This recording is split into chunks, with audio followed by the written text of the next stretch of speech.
2 minutes after the hour. Whoops. Yes. Yeah, give people about 2 minutes after the hour to check in.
Yes, we're at our time and we're just going to allow another minute or two for folks to continue to arrive.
Ante, shall we begin? Yeah, okay, now it's 3:02.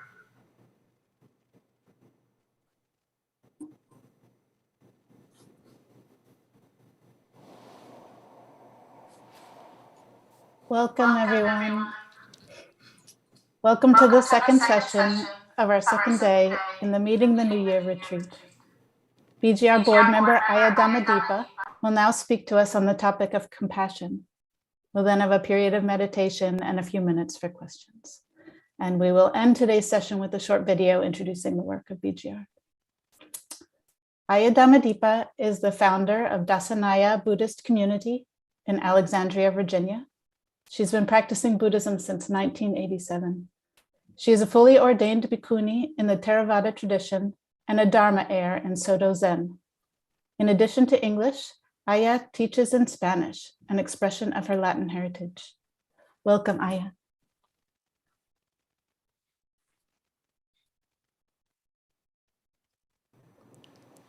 Thank you, Patricia. Thank you. Such a treat to be with each of you here, to see all of you taking care of your lives this way by participating in a meditation retreat. And so we're going right in order here. So the topic for this afternoon is compassion. And what I have planned for us is to go ahead and begin with a meditation. And I'm going to share my screen in just a moment and introduce that. But then we'll have a brief pause, maybe 5 minutes to stretch the legs after the meditation. And then I'll offer a Dhamma reflection, and we'll have time for Q&A before that video that Patricia mentioned. So I'm going to go ahead and share my screen and talk to you a little bit about what I refer to as the radiating form of meditation on compassion. So compassion is, as many of you know, is the second of the 4 Brahmaviharas, or we could translate that term as sort of the divine abodes. And we actually did our last BGR retreat on the Brahmavihara, so many of you will be familiar with them or from other aspects of your practice. But to say with the 4 R's, so the first is metta, or often translated as loving kindness, and then karuna, which is compassion, and then mudita, which is empathetic joy, and upekkha, equanimity. So we see the Buddha recommend this practice over and over again in the Pali Suttas. And that's what I want to share with you, a little bit about the instructions that we see in the suttas on this particular form. And this happens to be Majjhima Nikaya 99, but as I said, it's in many different places there. Hopefully you all can see the screen. And so just to go through it a little bit, the Buddha says, one abides pervading 1/4. Excuse me. And by 1/4, I understand that to mean like 1/4 of space. If we were to divide up the area around us in a circle, it would mean 1/4 of that area. So 1/4 with a mind imbued with compassion. And then the 2nd quarter, the 3rd quarter, the 4th quarter, above, below, everywhere, right? Pervading the whole world with a mind imbued with compassion. And then description of this this kind of mind, abundant, right? Full, exalted, a high spiritual state. Immeasurable or boundless is often the way that that's translated as well. And without hostility and without ill will. So I'll talk a little bit more about that aspect when I get to the Dhamma talk. But certainly we could say that all 4 of the Brahmaviharas, and certainly the practice of compassion as a Brahmavihara, is a pleasant state of mind and a bright one, a spacious, expansive one. And so What I'm going to ask you to do in a few minutes, and part of the reason why I'm introducing this is because what I'm going to ask you to do in a few minutes during the guided meditation is to, is to imagine, to come up with an image and hold in your mind an image that means compassion to you, or that evokes compassion in your heart, in your mind. And it could be, some examples would be like soothing someone who's crying, or taking in a homeless, a stray animal, and tending to that being and helping them. So there are various simple ways you might also think about it, like helping somebody who fell down, right? In the northern hemisphere right now, it's very snowy and cold in some places, and you might see somebody slip and fall, and you would help them. So the idea is to come up with an image of compassion which is about meeting suffering or potential harm, right?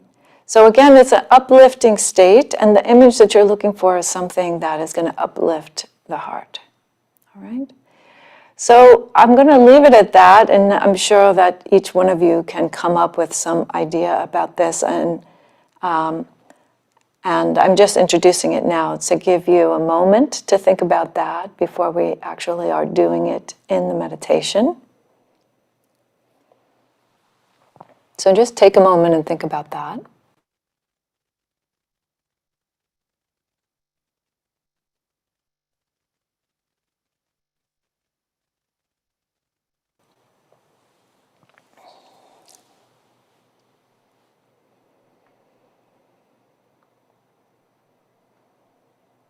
And I'll say more about what the early Buddhist definition of compassion is later, but I think I want you to go right now with something that feels kind of intuitive to you about what compassion means. So let's go ahead and settle into a meditation posture.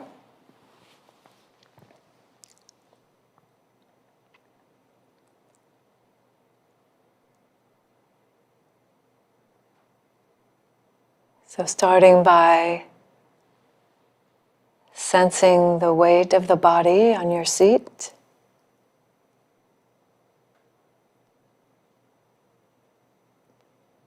Sometimes it helps to rock from side to side and front to back, just loosen up the hips or any kind of tendency to lean toward the computer.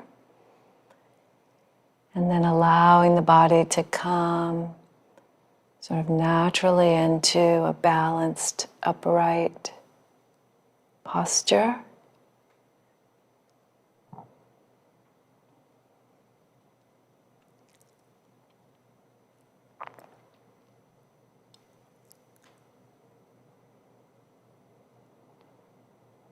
Allowing the spine to line up from that stable base.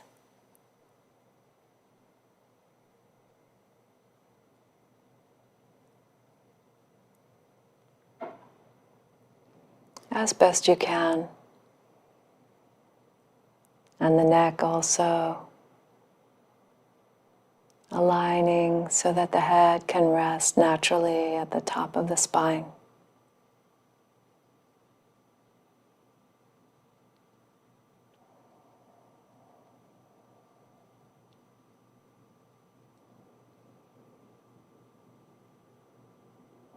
Recording in progress.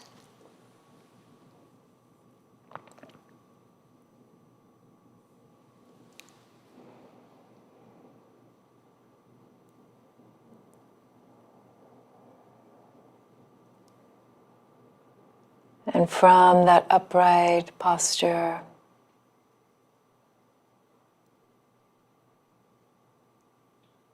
just noticing that the bones will carry the weight of the body so that the muscles can soften and widen and relax.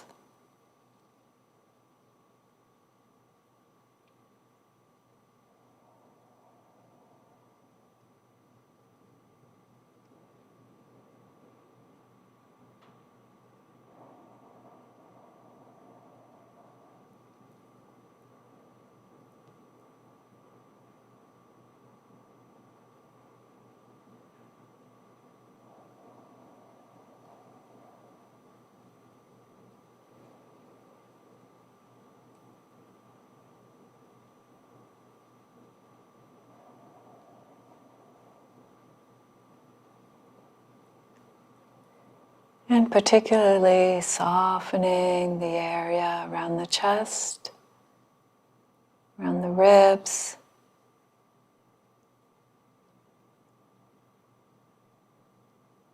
Allowing the breath to breathe the body.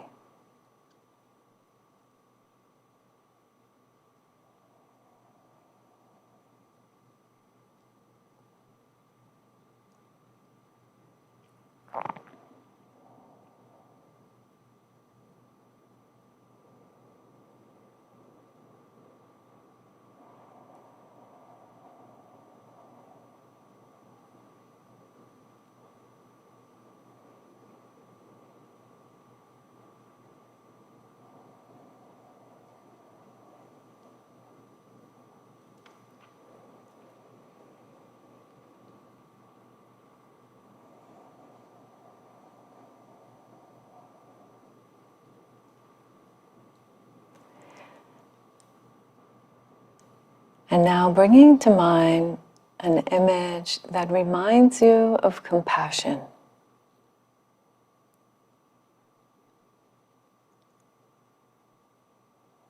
Some image where suffering or harm is being met, is being tended to.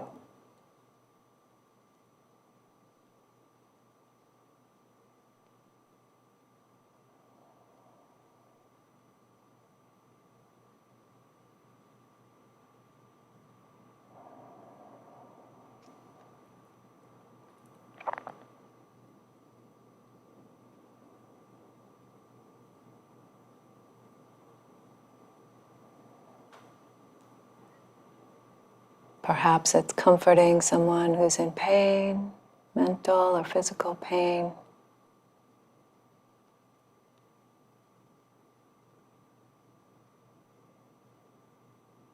Or perhaps you're inspired by Guan Yin, the Bodhisattva of compassion, the face we put on compassion.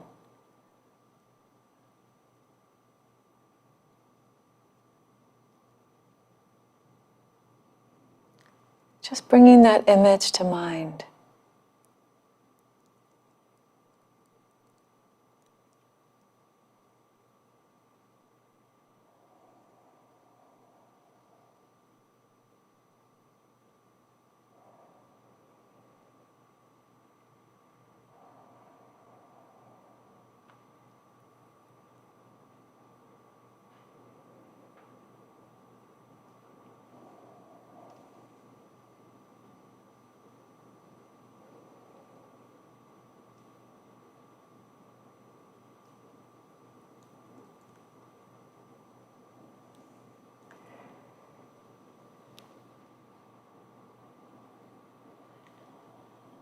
And compassion has that sense of uplifting the mind, uplifting the heart. And so you might begin to notice whether you feel that. You feel some pleasant sensation in the body or in the mind because of this image.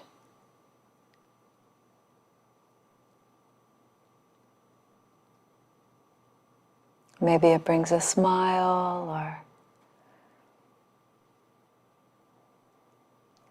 some kind of warm feeling in the belly.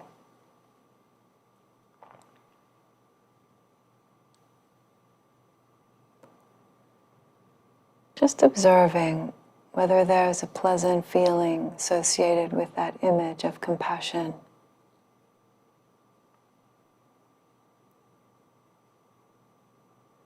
And where you feel it, how you feel it.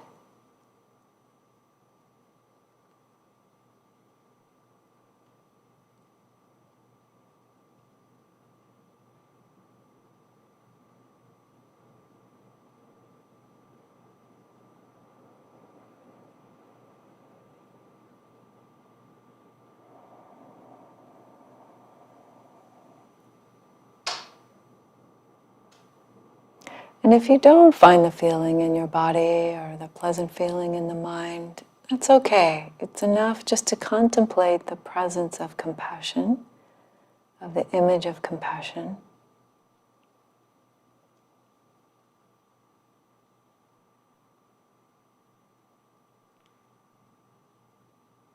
But if you do find that pleasant feeling, then you can begin to gather it together in your heart center. You can begin to gather that feeling. Sometimes I like to put my hand right there in my heart center and feel the gathering of compassion.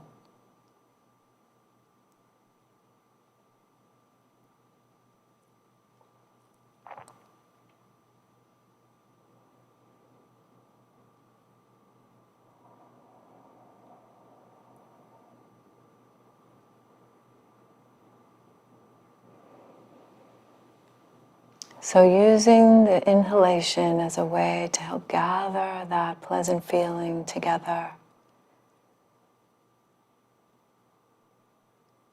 as if you were stoking a fire or a light there.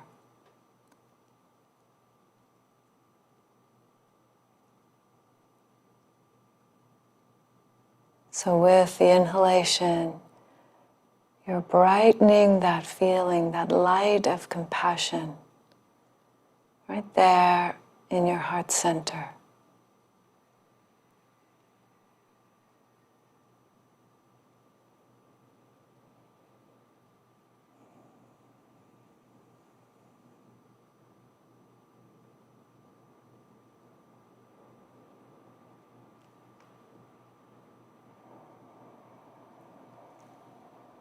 Brightening on the in-breath, that light of compassion growing right there in your heart center.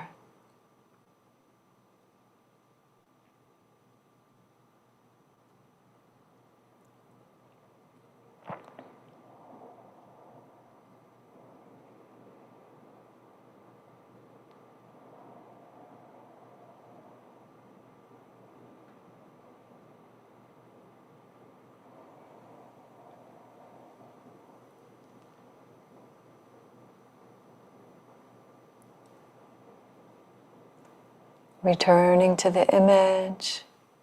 If you lose the feeling of it, that's fine. Just going back to the image.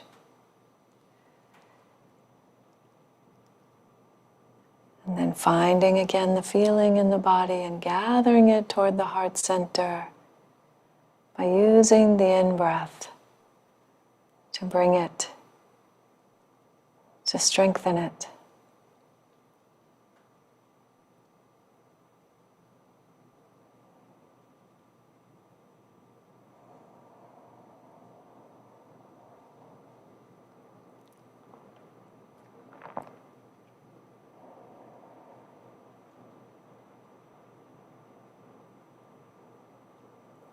No need to worry about whether it's big or it's small.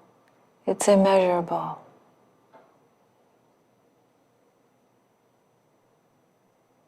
Just brightening with each in-breath.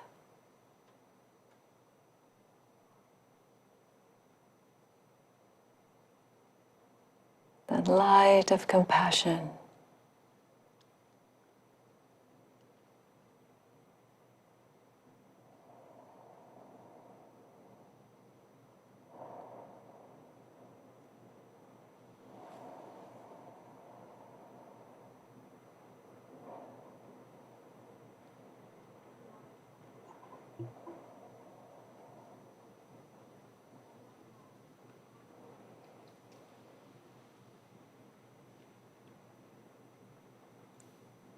And as that light of compassion is growing brighter with the in-breath, then also naturally it's flowing outward in all directions on the out-breath.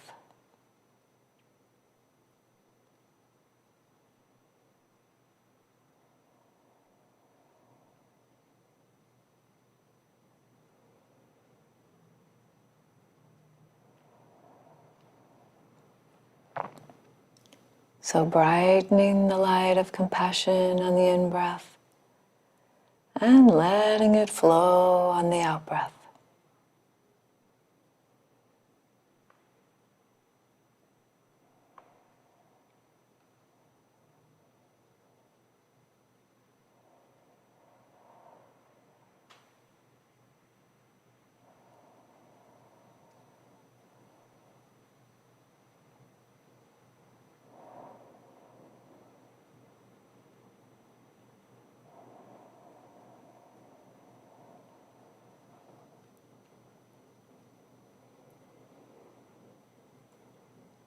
Still brightening that light on the in-breath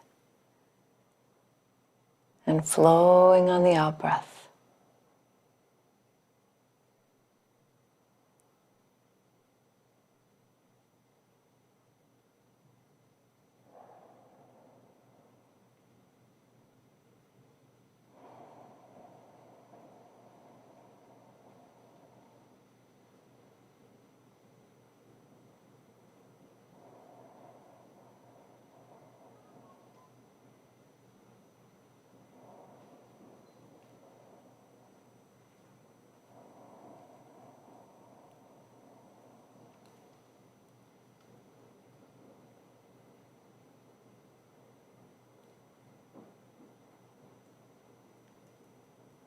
That light of compassion flowing boundlessly in front of you.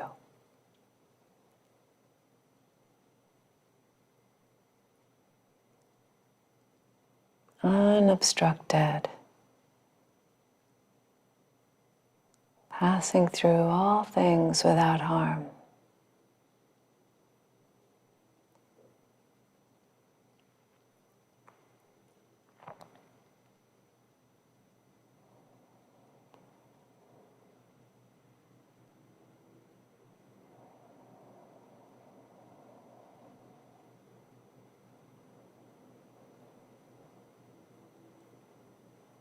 And extending the light so that it flows boundlessly to the right of you.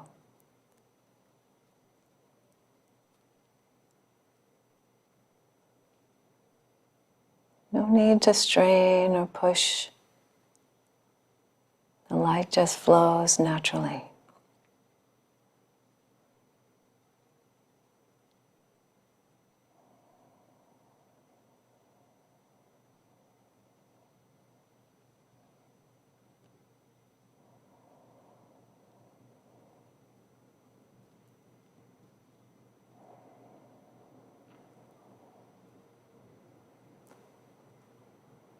And then flowing boundlessly behind you.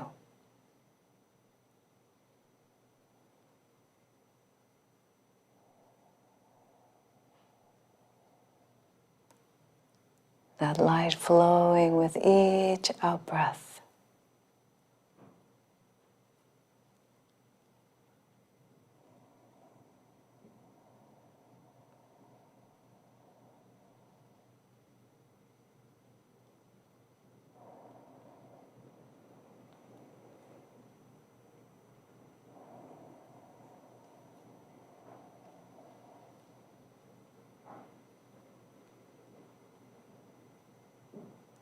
And extending further, flowing out to the left of you, boundlessly. The light of compassion flowing.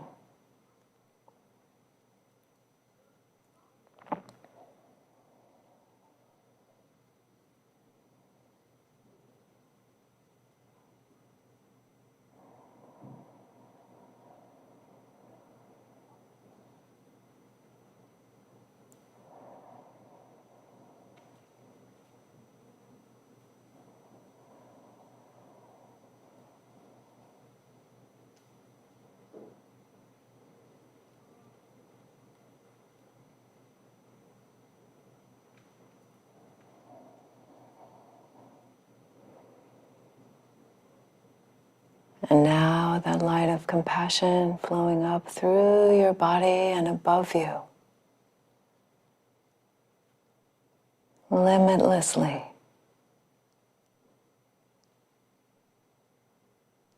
The light flowing upward.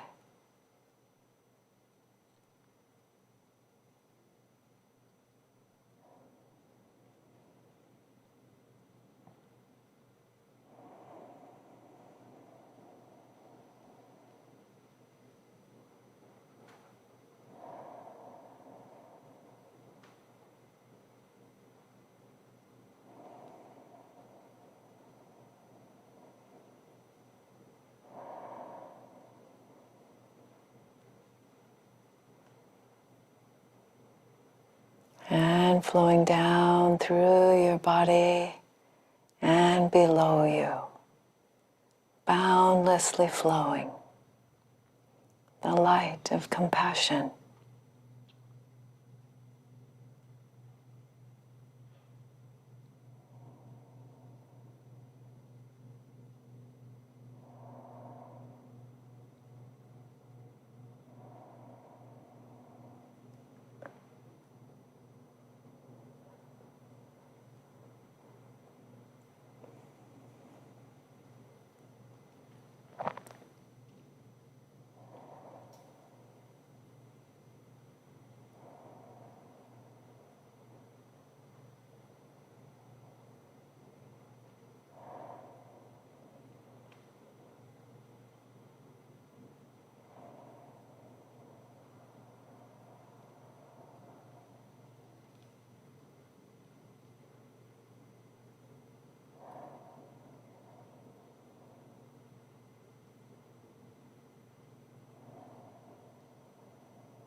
Just letting that light of compassion get brighter and brighter, filling the space around you and through you.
And in these last few minutes of the meditation, knowing that you are also receiving the compassion of many people around the world who are doing this very practice right now.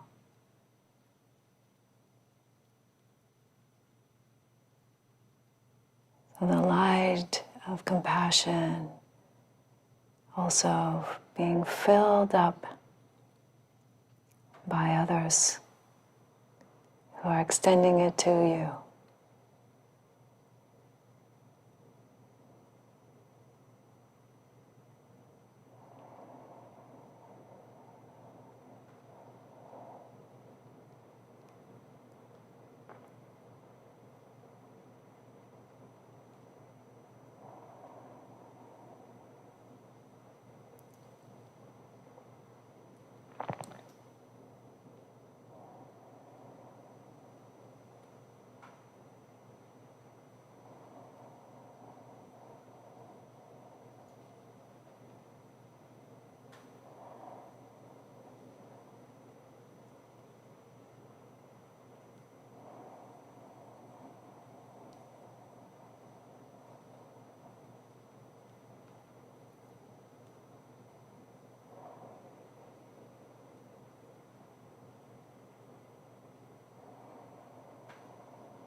Wonderful. So now we will take about a 5-minute stretch break. You can stand up and stretch your legs or just adjust your posture, because we're going to be seated again for about another hour and a half after this.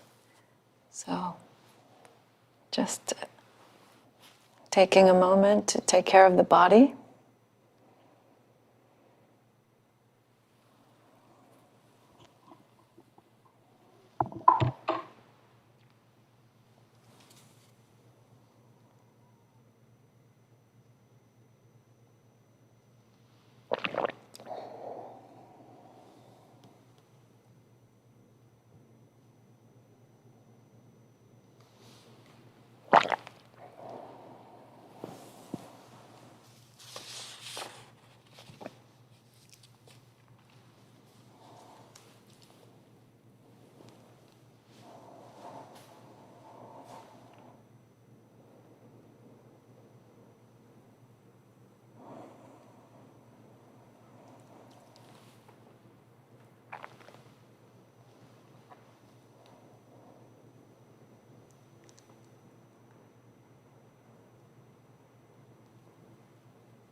Okay, so if you're standing, you can go ahead and get seated again for the Dhamma talk.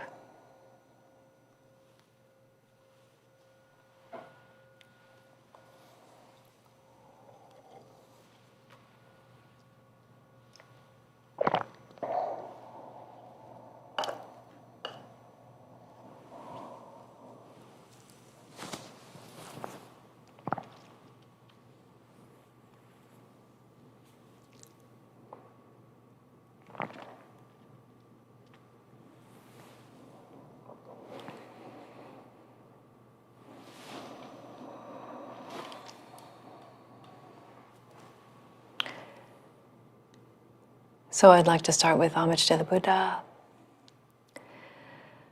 Namo tassa bhagavato arahato samma sambuddhassa. Namo tassa bhagavato arahato samma sambuddhassa. Namo tassa bhagavato arahato Samma Sambuddhassa Buddhang Dhammang Sanghang Namasami.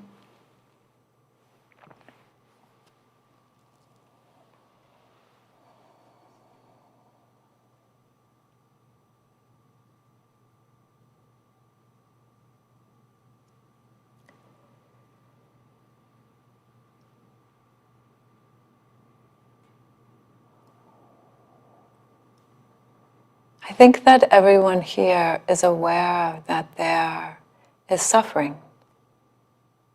Suffering in the world, suffering in ourselves. I think we all know that. We all see that.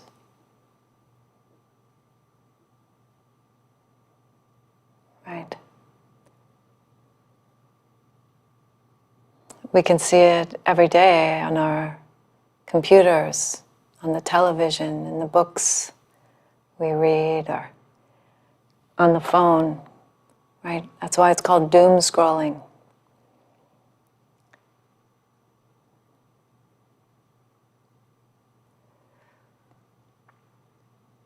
And we can see it in ourselves. We can see it in our bodies, in our hearts and minds.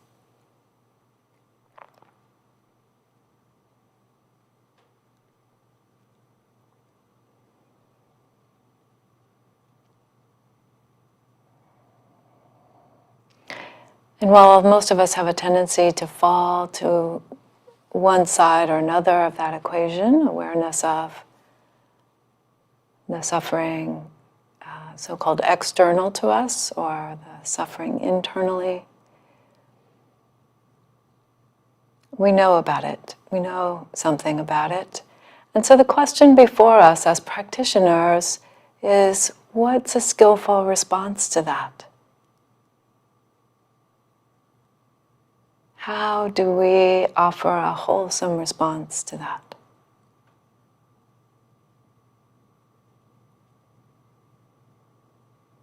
And time and again, what we see in the teachings of early Buddhism, what we see in the Dhamma of early Buddhism is the call to compassion.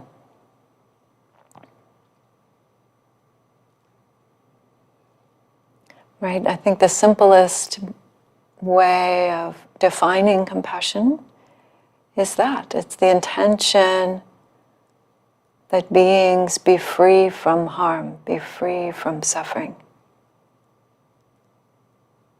That they be safe, that they be out of harm's way.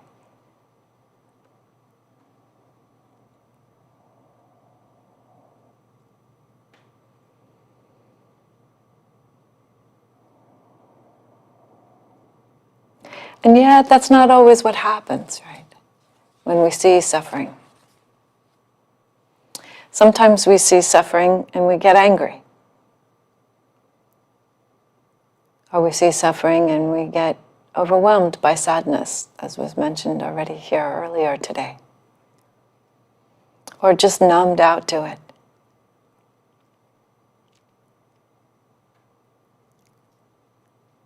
Right? Maybe this has happened to you. That you've been surprised, perhaps, by your response to seeing certain kinds of suffering.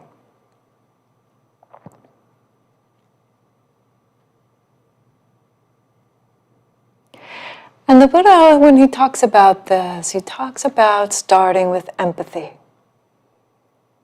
Right? Just as I am averse to pain, just as I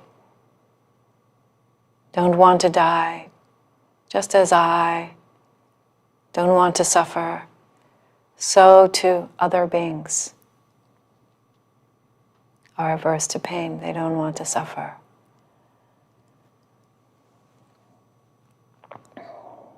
So we can begin with empathy, but interestingly, that beginning requires us to have seen our own suffering with a certain degree of compassion as well, right? To have acknowledged in our own hearts that aversion to suffering or that desire to be free of it. So we have to look inward. And then we can relate what we see inward to what we see outwardly as well. When I was doing some training, some spiritual care in the hospital as a chaplain, there was a gentleman who was on the floor for people with chronic disease. And that was one of the more difficult places in the hospital because people would come through again and again, knowing that their situation was not going to get resolved anytime soon. And there was this gentleman who was there, and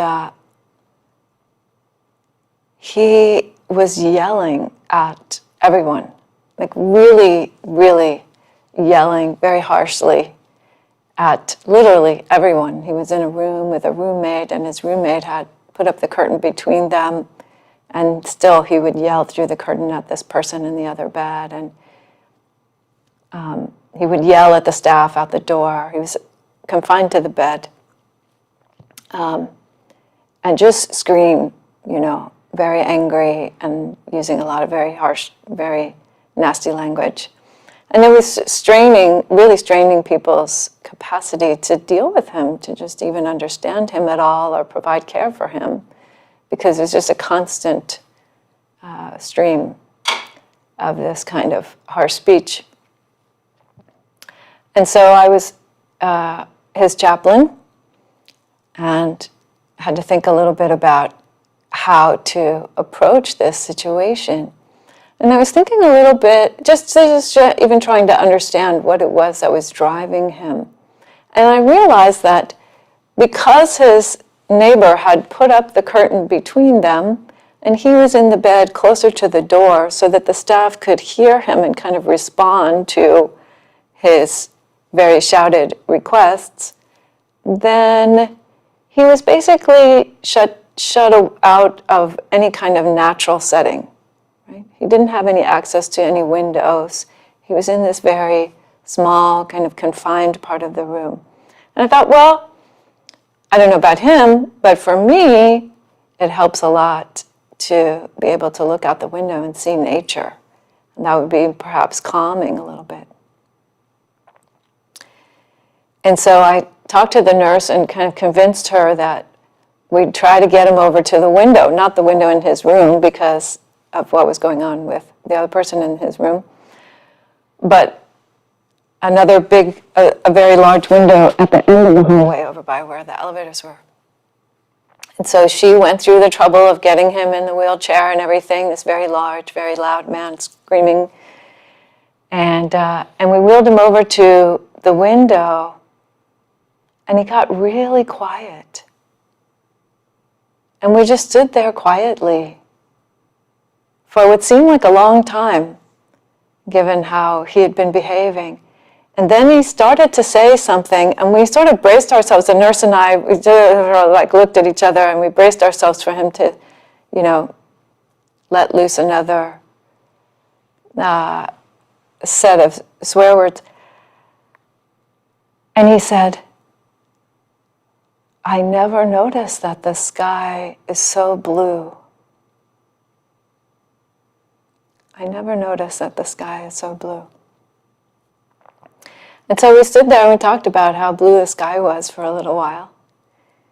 And then eventually he had to go back to his room. But it was a beautiful moment, and the nurse came later on and said, "Wow, I didn't think about what was his experience of being in the room and how that was driving this behavior that was so difficult." So it was a moment of seeing that the empathy for what was happening for him could lead to another way of dealing with what was a very difficult situation.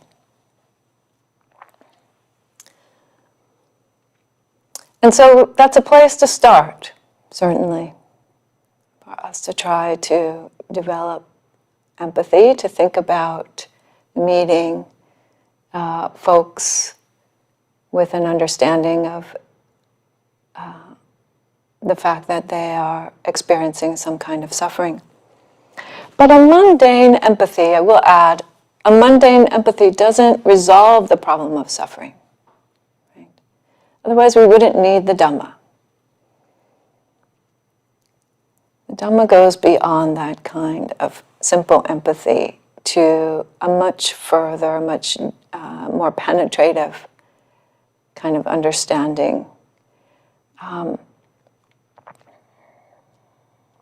Because eventually the man does have to go back to his room, and he, even though they gave him a window space, eventually, some of that behavior did continue. So we have to go further, and we go further, and the Buddha talks about this in the Dhammacakkappavattana Sutta, right? In the very first discourse, he talks about, and exhorts us, encourages us to try to understand suffering. To really work at cultivating an understanding of suffering, or of dukkha in general. So I'm using suffering as a shorthand, and obviously dukkha is a much larger experience, it's a broader category than that. It is, we could say, probably closer to kind of unsatisfactoriness and all the possible shades of that. But we need to go further in this understanding of how it is that suffering and harm comes to be in the world, right? Suffering and pain and harm. And for this reason, I believe we have the two kinds of compassion that are described in the suttas. So some of you may know that karuna is one way. Karuna is one way one Pali word that we translate as compassion, and the other word is anukampa. Anukampa, yeah. And these two ways of understanding compassion are related, of course, but I would say significantly different, and lead us to some different ways of thinking about how to actually cultivate compassion within ourselves. So karuna is the type of compassion that we just did in the meditation there, the one that was mentioned in that excerpt from the sutta that I shared earlier, karuna as a Brahmavihara. And it is really, it's filling the mind, the citta, so mind, heart, with joy, with brightness, with this very spacious, very open feeling, and a kind of clarity, right? Because the Brahmaviharas are also not just known for being pleasant states of abiding, but also states that lead directly to the jhanas. It can be doors into very, very deep, clear states of meditation. Right? And that's true because they have the tendency of kind of crowding out the hindrances, right? So that's why it's without ill will. Without hostility and without ill will, that last line of the paragraph that we saw earlier. Because it's filling the mind with this wholesome state, pervading the mind with a wholesome state. And inclining the mind, so the more we do this practice, the more that the mind inclines toward this wholesomeness, this capacity for compassion becomes cultivated, becomes more developed. And it nourishes us. So one of the things, and so I'm now trying to show you how these states, these ideas are interrelated, right? So the clarity of the mind is aided by this type of practice of compassion. And it also provides us with a kind of nourishment, a kind of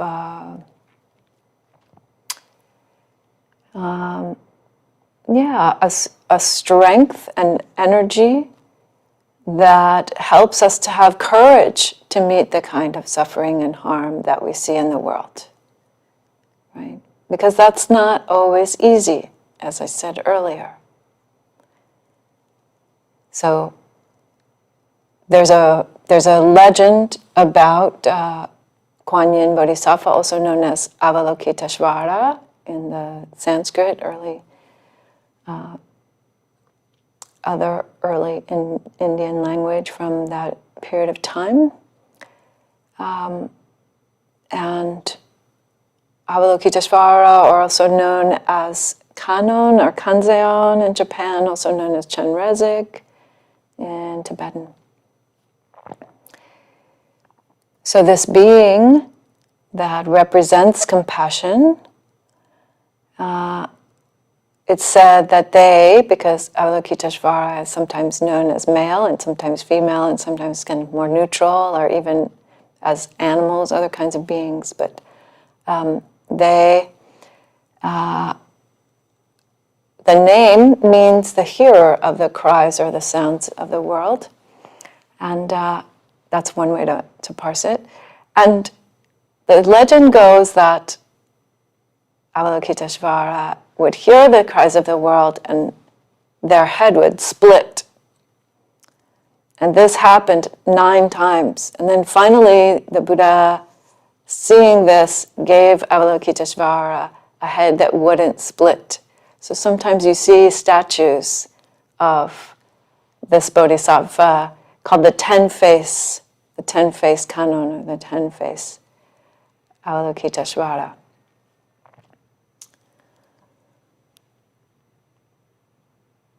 A tale that sort of points at the amount of courage and stability of mind that we need to bring to our practice of compassion. But doing this, cultivating this compassion in this way, through the Brahmaviharas, it's a way to, the way I understand it is, we take a sort of mundane example of compassion or a mundane feeling or thought about compassion, and using our intention and using the breath, we turn it into something which is universal, a universal kind of compassion that can be limitless, that can be flowing in all directions, that doesn't depend on our ability necessarily to relate individually to specific people who need our compassion, but is a more general way of inclining the mind toward compassion. And actually, in the Anguttara Nikaya, in the numbered discourses, there's a lovely sutta in which the Buddha says that doing this kind of practice also can bring an end to one's own thoughts of harming others. So if you struggle with these kinds of ideas of harm, of causing harm, this is a practice that will also address that by kind of retuning the mind. So this is a way of changing the world from the inside out, if you will. We have the intention to lessen suffering and harm, and we begin here in our inner world, brightening and clarifying and strengthening that. And then everything that we interact with benefits from that, either directly or indirectly. And then we have anukampa. So anukampa is the other form, the other Pali word that we see associated with compassion, and we see this in the suttas, and it's the active kind of compassion. So So compassion that is actually visible in our actions and in our speech. So it's said, for example, that when the Buddha got up off the seat of enlightenment and decided to begin to teach, that was an act of anukampa, that was his compassion. And in the Mahaparinibbana Sutta, and the sutta describing the Buddha's death, the events that led up to that, and shortly after that, the Buddha also gives this teaching. He says, take these practices, these knowledges that I've shared with you, and remember them, and practice them, and develop them, and cultivate them as an act of compassion for the world. Do that in compassion, out of compassion for the world.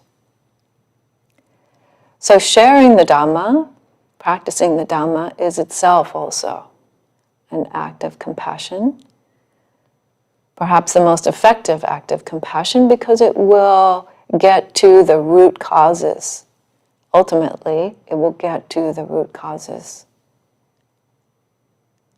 of dukkha, of suffering and harm. And also the precepts. Practicing the precepts is another way, it's another form of anukampa. In fact, again, that way of relating to others. There's a beautiful sutta in which the Buddha goes through the 5 precepts and says exactly that, right?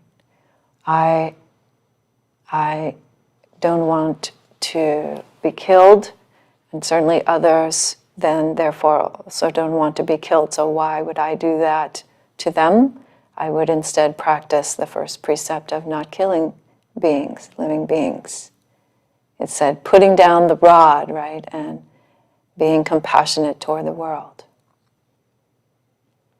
And this is a kind of compassion that also gives others a way to trust, to enter into relationship with you. Practicing the precepts can build a tremendous amount of trust and confidence. And it's also, this anukampa, I would say, is also the teaching which is the basis for our social actions, our activity in the world to help bring others to more freedom, more justice.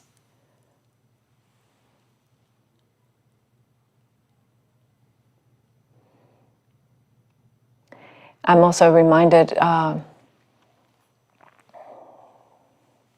so for example, what we do at Buddhist Global Relief is definitely directly anukampa, right? We are providing an opportunity for folks to be involved, to put their resources and their efforts toward lessening the oppression of young women and girls, for example, or people who are impoverished, or taking care of folks who are hungry, who are going through the physical and mental suffering associated with hunger. There's a beautiful sutta in which the Buddha is, he's going to give a teaching, and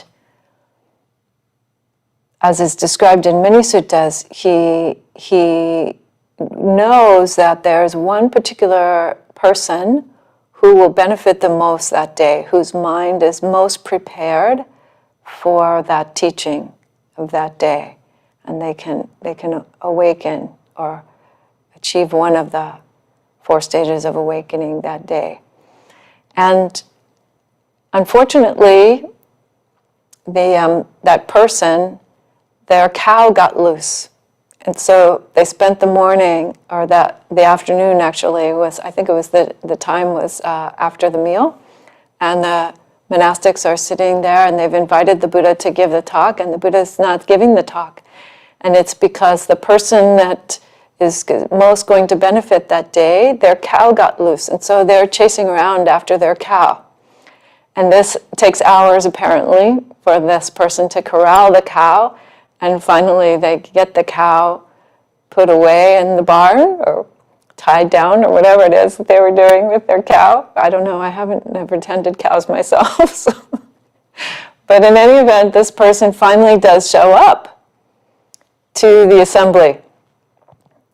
And rather than have them sit down and immediately start giving the talk, the Buddha very compassionately says, this person was running after their cow the whole day and hasn't had anything to eat. So please give them something to eat because they won't be able to take in the teaching until they've had some food. And so the whole assembly of monastics and lay people, whoever else is there waiting for this talk, they all have to wait for this person to eat. But that was the Buddha's compassion, that this person who is going to benefit from this teaching wouldn't be able to hear it unless they had the opportunity to alleviate their hunger.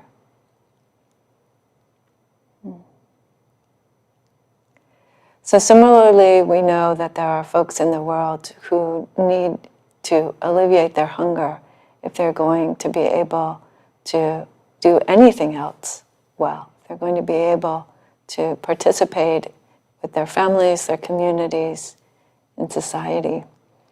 And that's part of what we're doing with BGR, right? And we do it in this way, and you're going to hear this video in a few moments, but we do it in this beautiful way of coming and working with folks, local organizations. Not saying from 5,000 miles away that we know the best way for you to do this, but rather that we want to support you who know how to do this intimately. So anukampa is the other form, the second form of compassion, actually. So karuna in terms of thoughts, beneficial thoughts, and anukampa in terms of beneficial speech and action.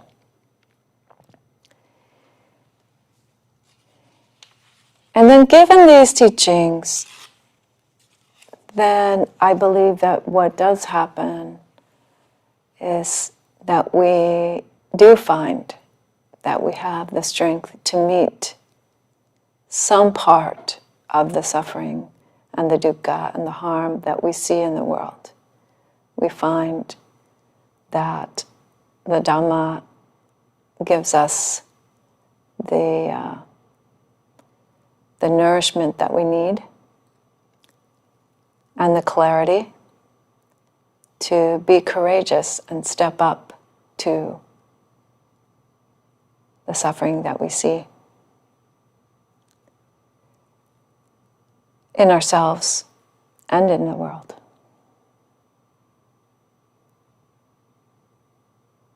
Thank you.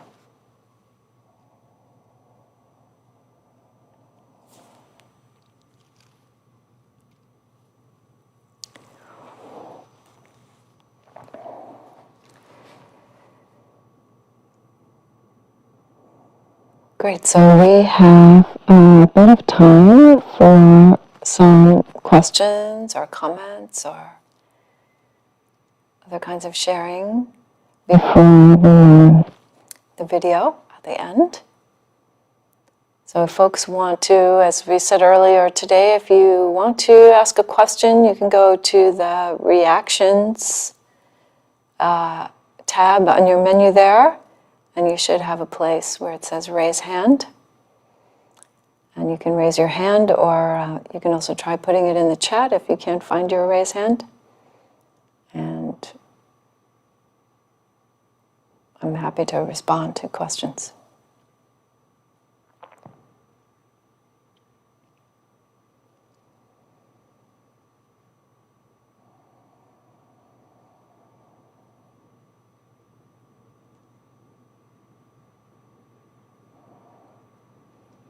Hi, David Purcell.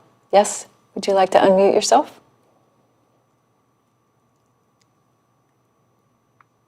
Okay. Thank you so much, everyone. Thank you, Venerable. So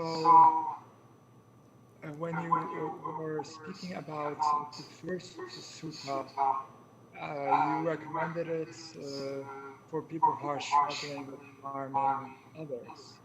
I feel something that crossed my mind that, but more inward focused. So I wonder if you could say more about that and that's Yes. So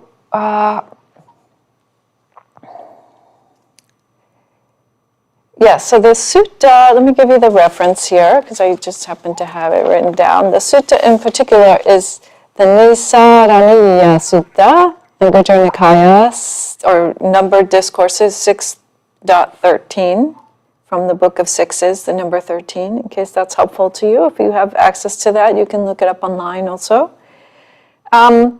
And yes, so basically, all of the Brahmaviharas, but the compassion, the karuna in particular, is very directly sort of inclining the mind away from hostility, right?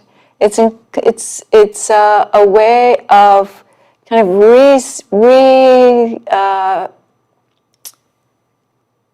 sort of repeatedly filling the mind with a state which is the opposite of what causes the desire to cause harm, right? So anger, ill will, these are the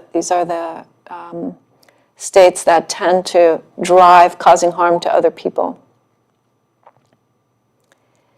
So the practice of karuna is basically over and over again bringing to mind this very positive, pleasant state and this intention toward having compassion.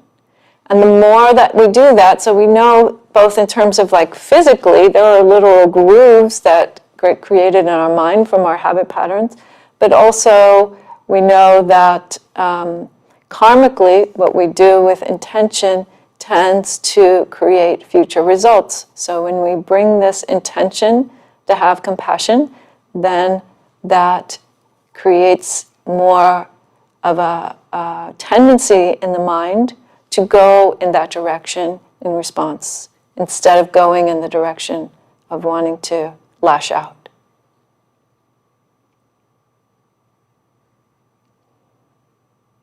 Bhante, did you want to add anything to that?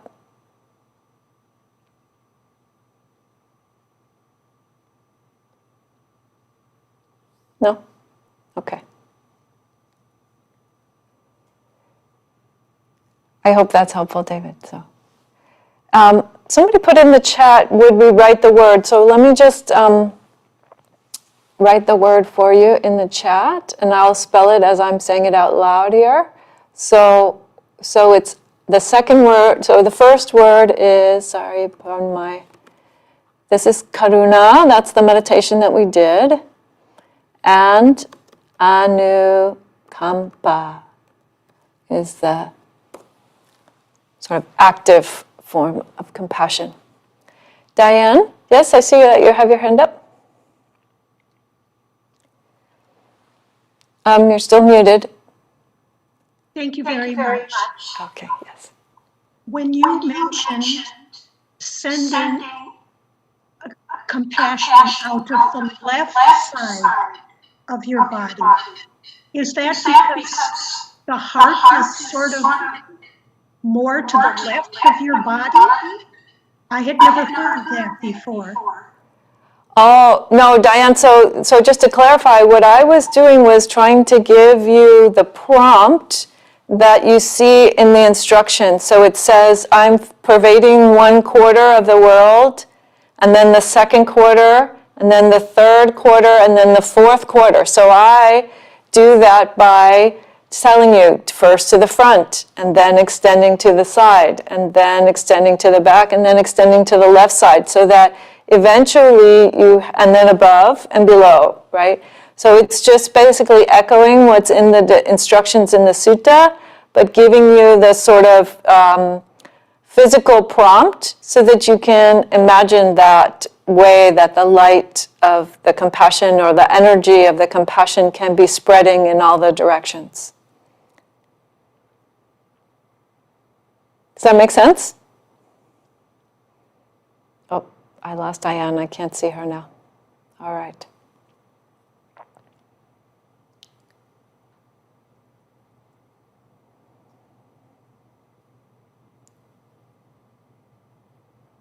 Jane Rosbro. I hope Rosebro. I'm sorry, I'm not sure about the pronunciation there. So please go ahead and unmute yourself.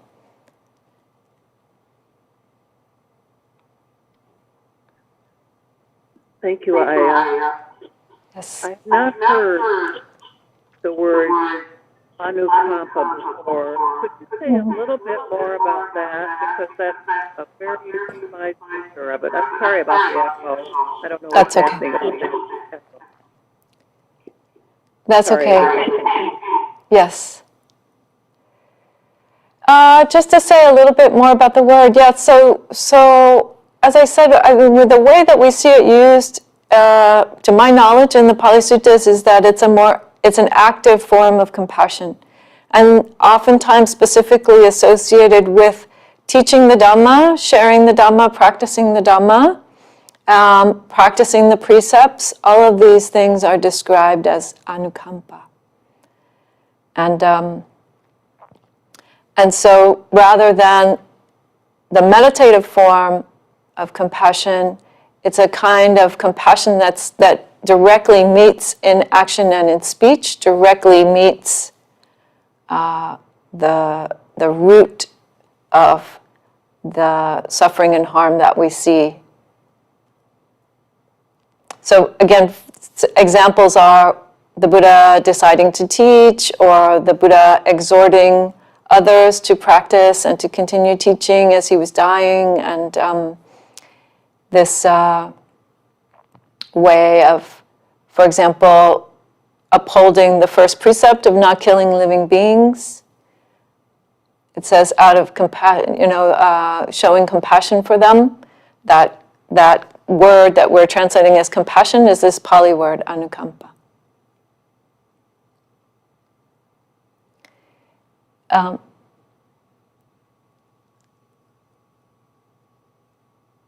Okay, so there's a little bit of an echo when people are asking questions, so maybe I will mute my mic when you're asking the questions, and that way we can hear him better. There was one question in the chat, and then I will come back to you in just a second, Belinda, because I see that you have your hand up.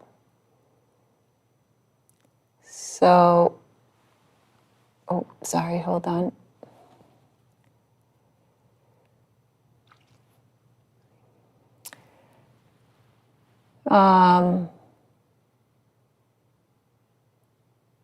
So Dayani says, good evening. One of the right livelihood is not to do animal slaughtering business. Does purchasing the meat against the path? Could you comment? Thanks. Yeah. So this is a matter of much discussion, I would say, among different Buddhist communities. And yes, it's true that slaughtering animals is described as not right livelihood, as far as I know. Purchasing the meat, I mean, you could say that you are creating a demand for that, in a sense. But if the being, for example, I can say this, for the monastic community, for example, if somebody kills a being specifically to feed us, we can't eat it. That's considered unacceptable. But if that's what they're already eating, right? And it hasn't been killed specifically for us, but that is their sustenance, then the Buddha said the monastics could accept it, and should actually accept it if it were offered. So I suppose that you have to discern for yourself whether you feel that by purchasing the meat, you are driving the reason for that or not. Right? I think that if you look across Buddhist communities, there are all different ways of handling this question. There are monastics who eat all sorts of meat and get offered all sorts of meat, and they are okay with that. That's the practice that they have taken on. I myself trained at a monastery in Japan, which was in a fishing village. And so we received a lot of fish and a lot of shellfish and a lot of different kinds of seafood. And that was what people had to offer. And we never turned any of that stuff away. And on the other hand, you also see other communities where they're vegan. They're completely vegan. They don't need even honey because of being kind to the bees. So that would be my response. I don't know if there are other monastics here who would like to reply to this. The reverends or Bhante.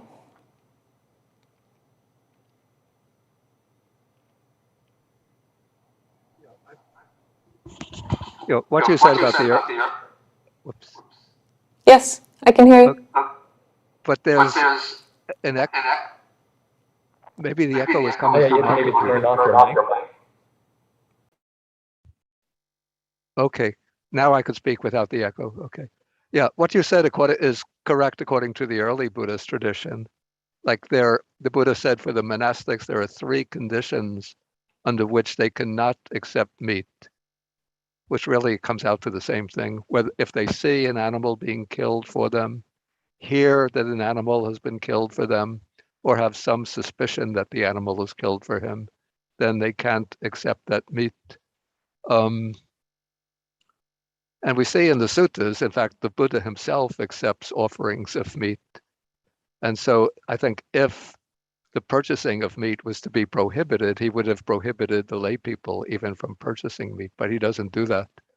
But in later Buddhist tradition, especially through the influence of several of the Mahayana sutras, a passage in the Lankavatara Sutra and the Shurangama Sutra, then meat eating is condemned and rejected.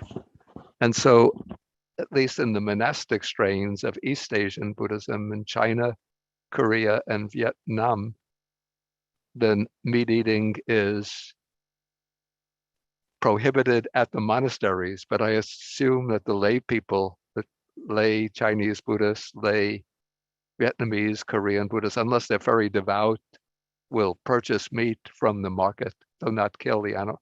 Well, actually, some maybe will kill the animals themselves if they're fishing like fishermen.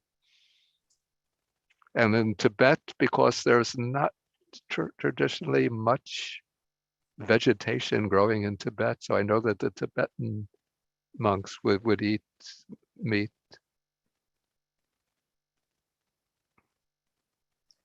Yeah, But so that's...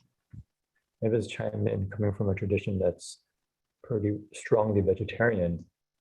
So as Bhikkhu Bodhi said, there's a number of Mahayana sutras, and particularly in the precepts that the monastics take in this tradition that actually kind of prohibit eating meat. So so monasteries were pretty strongly vegetarian, and then kind of our lay community is kind of vegetarian and is part of the practice of thus not harming. But I think it's just, as we just was explained, it's kind of held slightly differently in different traditions with different principles. I think what Venerables just discussed was there's a principle of accepting whatever offerings people give, because the monastics don't, cook for themselves, purchase food or for offerings, and so there's a sense of not being a burden. And you can support the heart of generosity. Yeah, for people's care. But at the same time, if there is the option, for us, we're very blessed here. The lay people bring vegetarian offerings.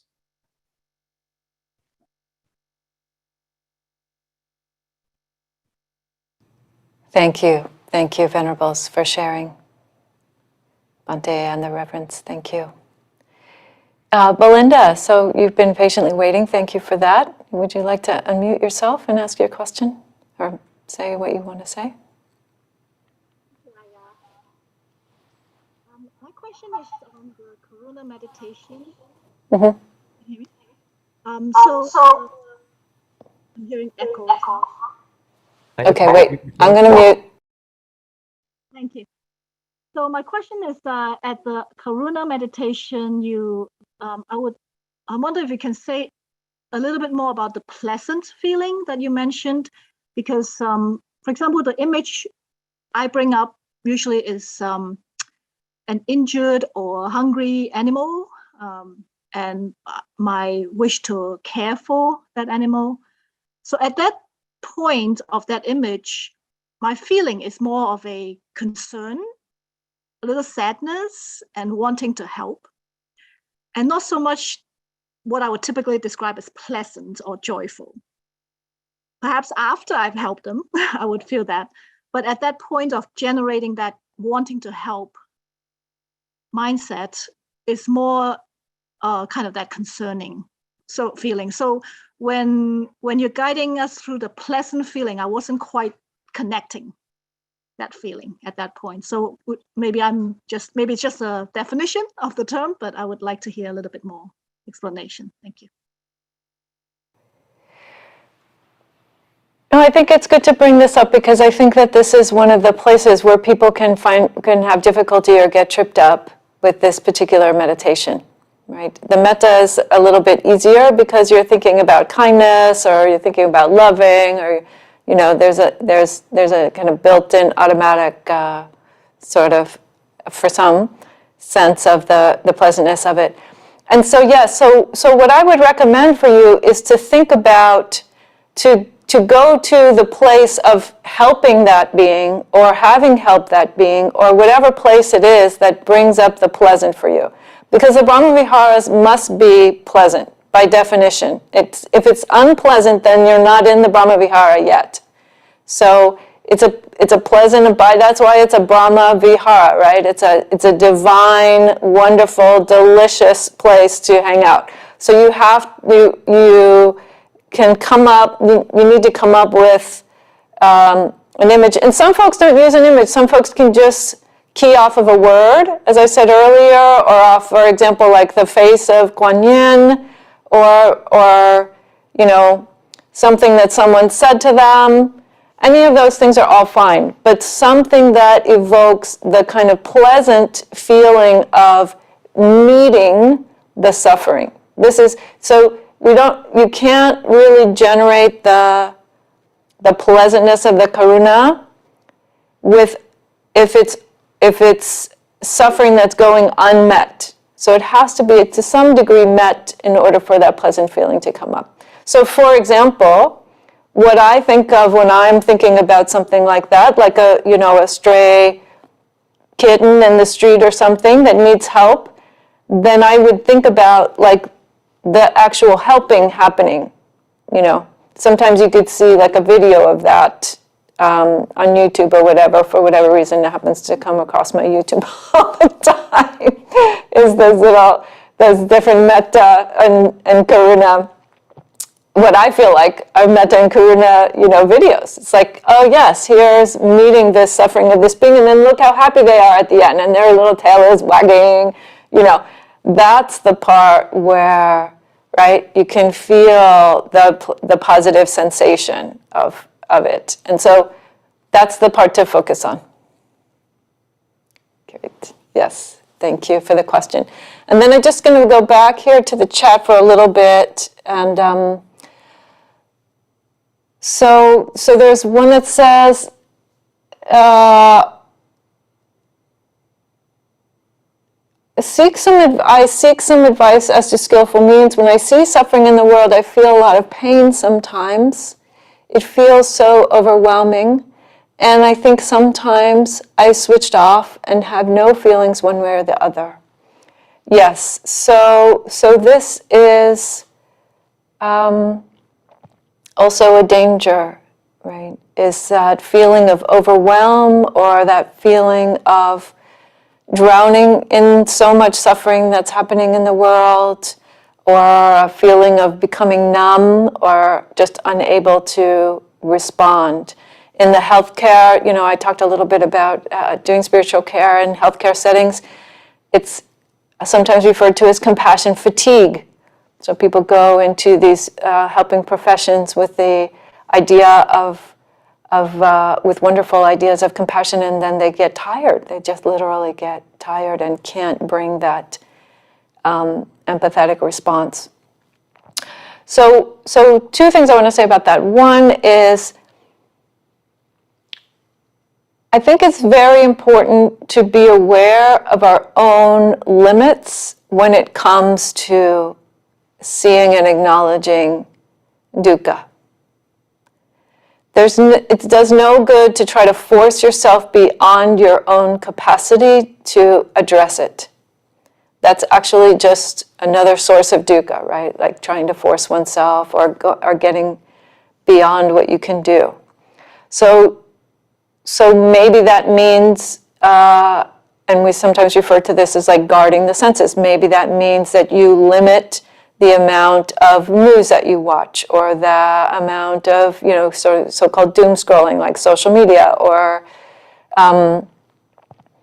you stop getting the newspaper for a while, or you only read the comics, or I used to always read the comics first, because then I felt like that gave me enough of a positive frame of mind that I could then read the other things in the paper.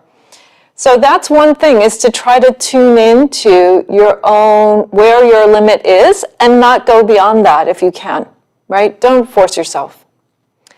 The other thing I would say is, again, my personal experience is that practicing the Brahmaviharas has so nourished and strengthened and steadied this heart, mind, that my capacity is different now, is greater now. So I really, really encourage you to practice the Brahmaviharas, and all four of them are, if the overwhelm is very strong, then maybe like mudita, and put some emphasis on mudita and upekkha, on the empathetic joy. Right, so you want to bring joy into your life and in a positive way. So resonating positively with other folks' wholesome joy. That's what mudita means, to be more specific. And that can help, again, to kind of ease some of the pain and be a place where you can help the mind. And then equanimity. So upekkha, the way that I think of equanimity. And I might talk about this a little bit tomorrow when I'm talking about clarity, is that it's a mind that is so vast, so spacious, that whatever arises there doesn't throw you off balance. It's able to contain or be with a much greater range, let's say, without this push-pull or being thrown off balance or being overwhelmed. So that's a long way of saying I tried practicing the Brahmaviharas a bit more as a way of addressing, and try not to take yourself beyond that state. Not going into the state of overwhelm, then definitely I would recommend, some so-called withdrawal or seclusion from those kinds of suffering that you find overwhelming. Okay, so back to hand up. Shyamali, you could go ahead and unmute. Okay, and let me mute myself so that we don't get... Thank you, Aya Dhammadipa. Thank you very much for your session. It's very useful. I just want to express my feeling about karuna and anukampa. In the Dhamma, karuna is actually discussed much more, because that is feeling for the other person's pain. But when it comes to anukampa, because there is the word says anukampa, there is a certain amount of disturbance, like. that you can sometimes feel sad about it, whether that is the difference. Some people kind of feel like a tiny bit of trauma or something because of the other person's suffering. So I think much more appropriate is karuna. Anukampa is also connected. What are your thoughts on that, Dhammadeepa? Thank you very much.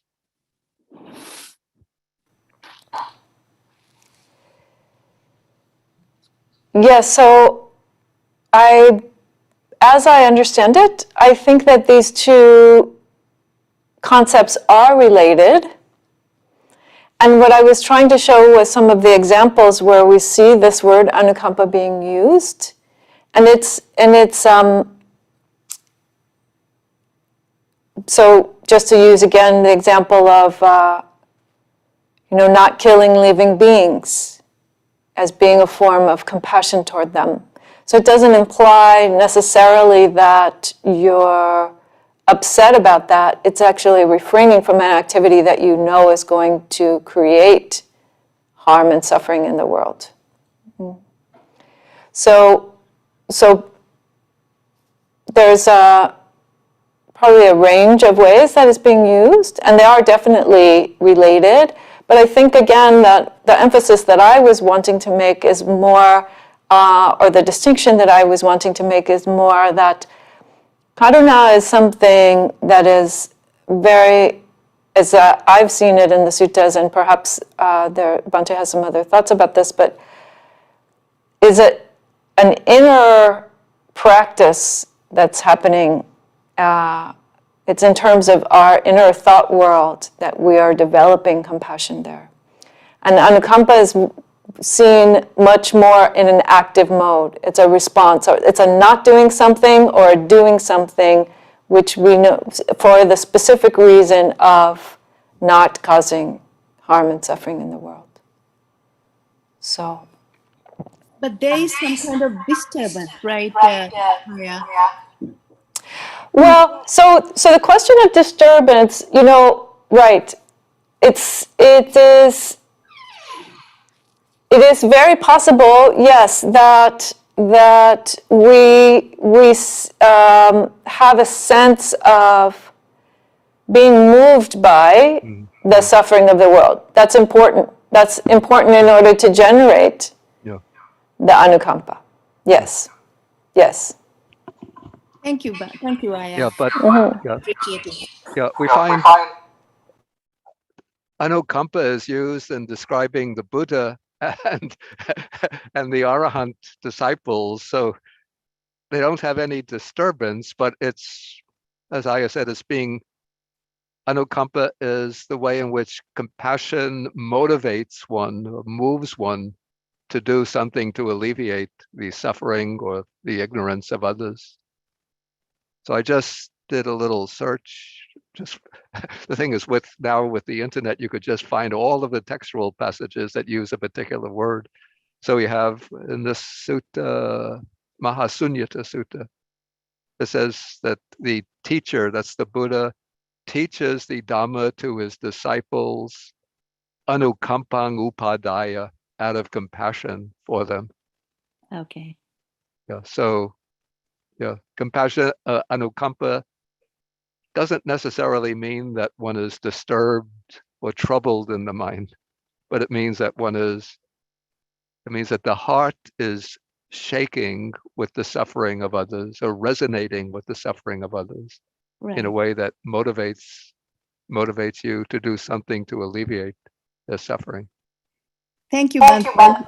Yes. It costs you too much trouble having to research it. No, it's okay, Shamali. It's okay. It's good. I just think it's very important for us not to get the idea that compassion has to hurt. Right, exactly. Because it's not the case. Yes. I don't think that that's true. Okay. Thank you very much. Thank you. Thank you, Bhante. Thank you, Bhante, yes, for the quick research there. Yeah, and the comments, of course. Yes, so going on, let's see, there's another question.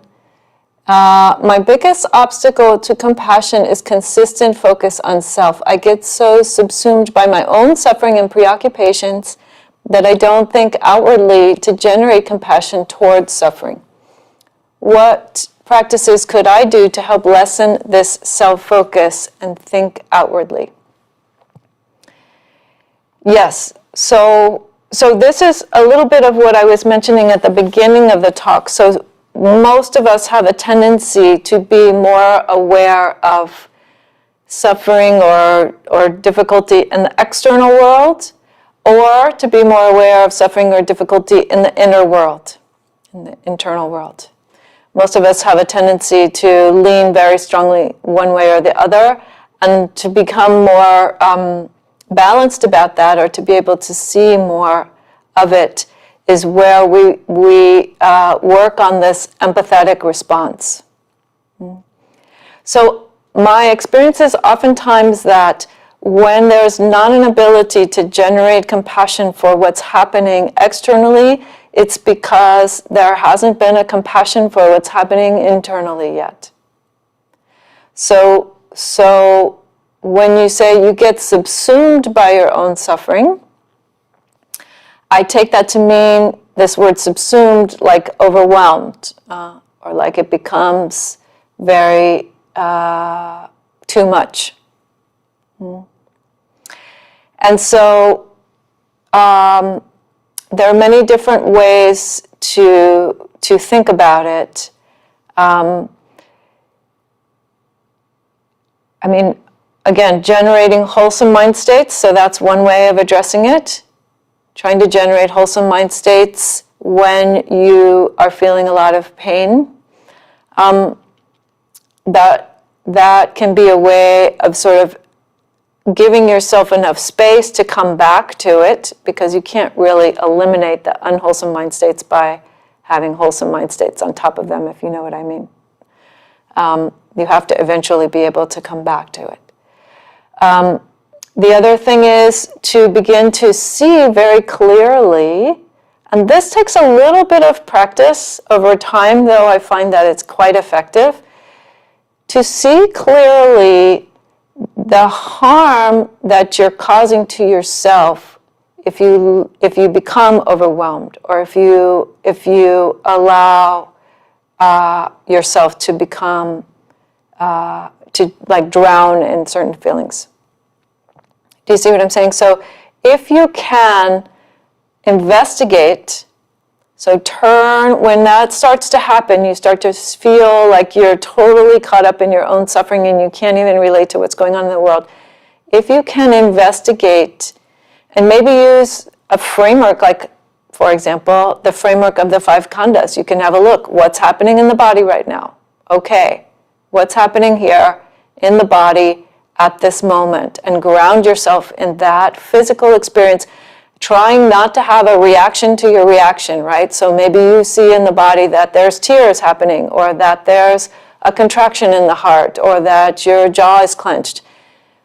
If you can observe those things, right, without adding a bunch of judgment about whether it should or should not be there, but simply observing the presence of those things, and giving yourself that gift of patience, of just looking at it and grounding yourself in it.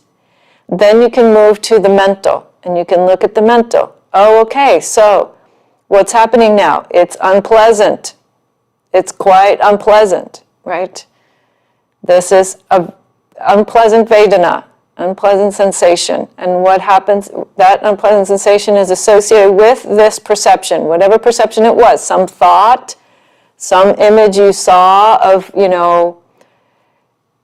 something from a movie disturbed you, or some photo you saw, something somebody said to you. You go ahead and just look at it in terms of what was the feeling tone, what's the perception, right? What's the story that goes with it? That's the sankhara. There's a story that went with it, that was this reaction that built up around it, right? When did it become conscious? You unpack the the thing with a little bit of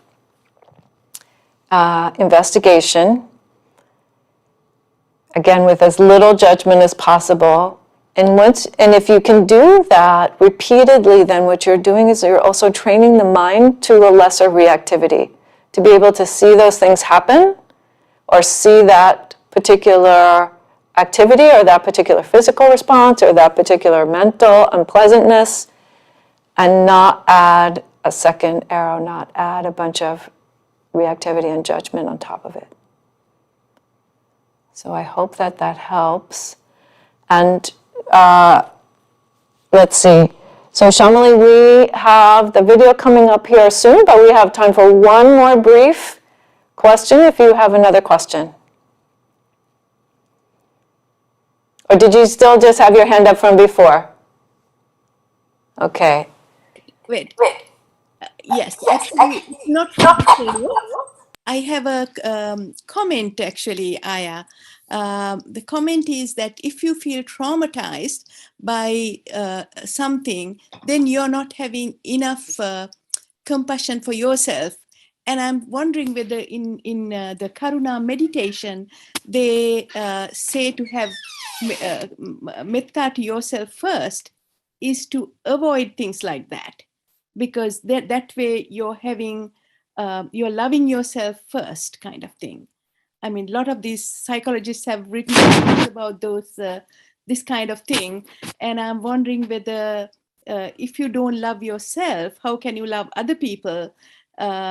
Meaning that if you don't have compassion for yourself, and if you're putting all that trauma on yourself, then that is not loving.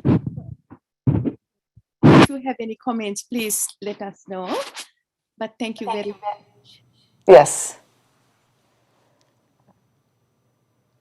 So I don't think that it's helpful to blame or judge ourselves if we are experiencing trauma. Whether it means that we're not loving ourselves enough or anything like that, I don't think that that's a helpful response. I think that if people have experienced trauma, that the results of historical actions are echoing in them. That's what's happening there, and it comes up again, and it gets connected with moments, things that are contacts in the current moment. So I would go back to the thought that one way to deal with it, to the extent that you can, moderating without overwhelming the self, is to conduct this kind of very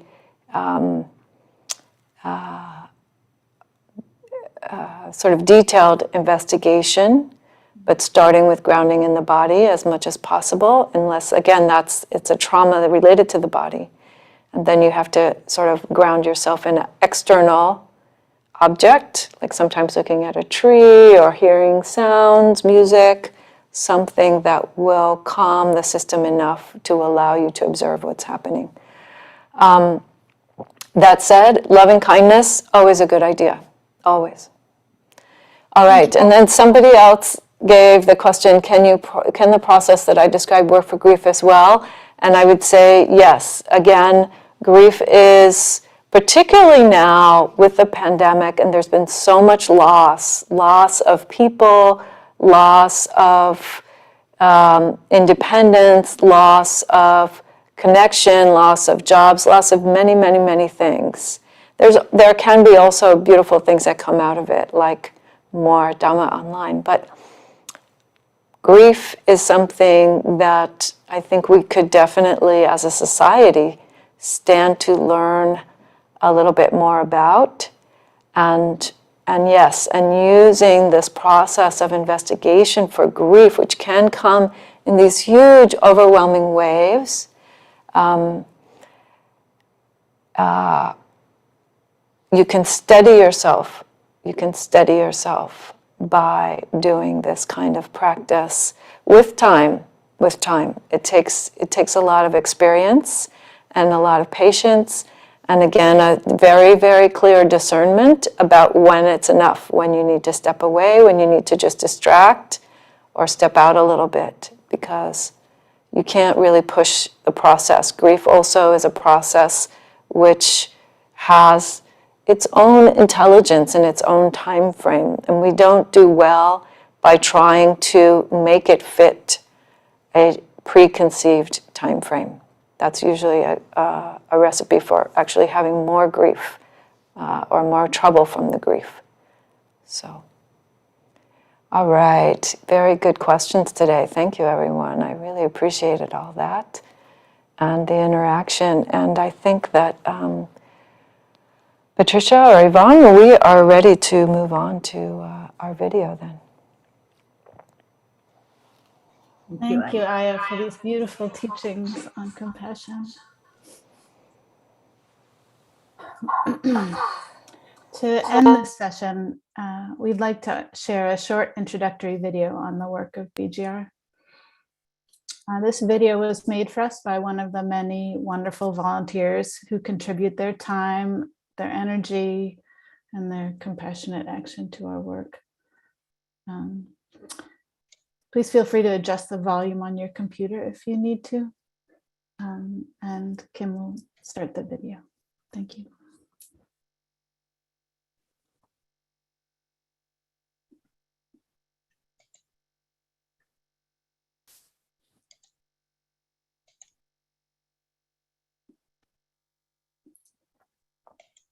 We are Buddhist Global Relief, and our mission is to combat chronic hunger and malnutrition in poor communities around the world.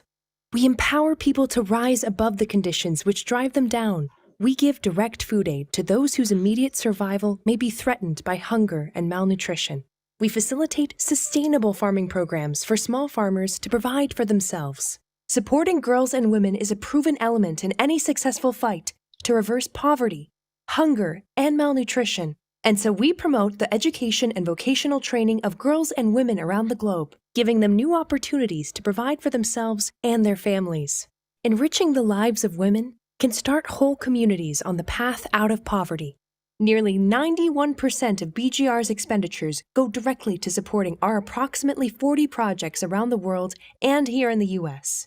We work with partners large and small, such as Action Against Hunger, Lotus Outreach International, and the Bodhicitta Foundation.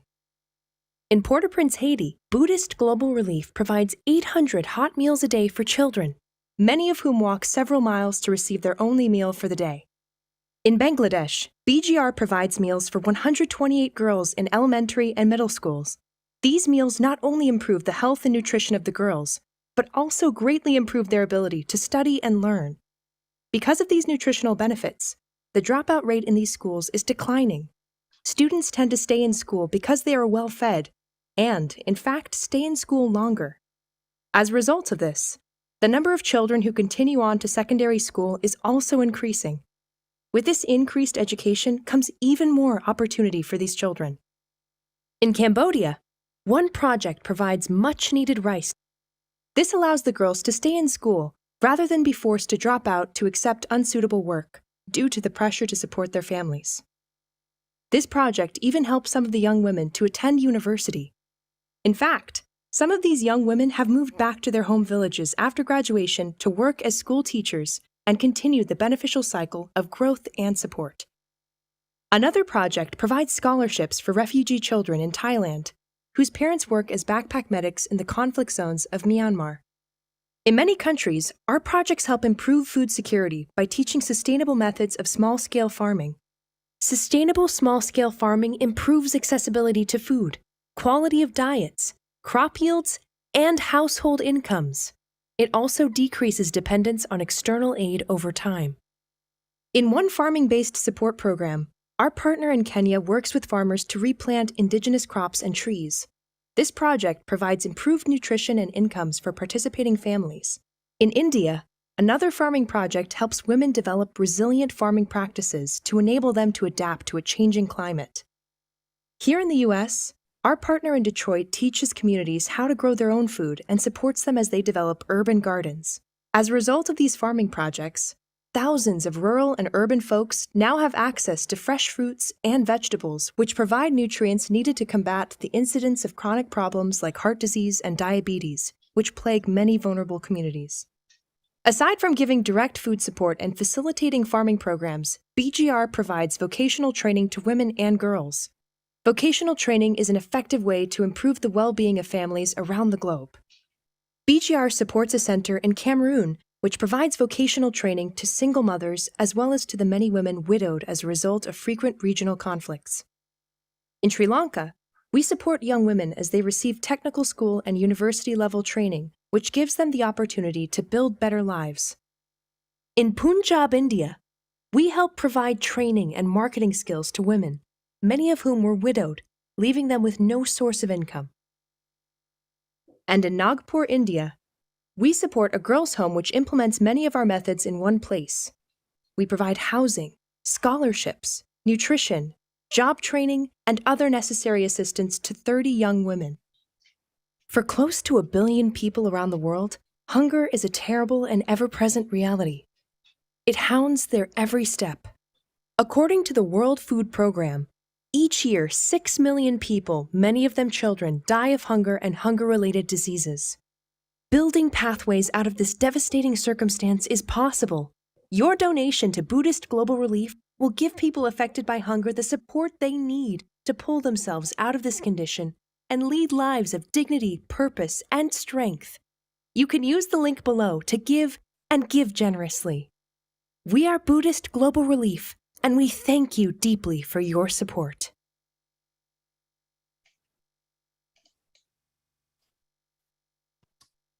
Thank you, everyone, for joining us today. Hope that this video has given you some sense of the impact of our work. We're heading into a break now. We'll resume the retreat for an evening session at 7 p.m. Eastern Time, 4 p.m. Pacific.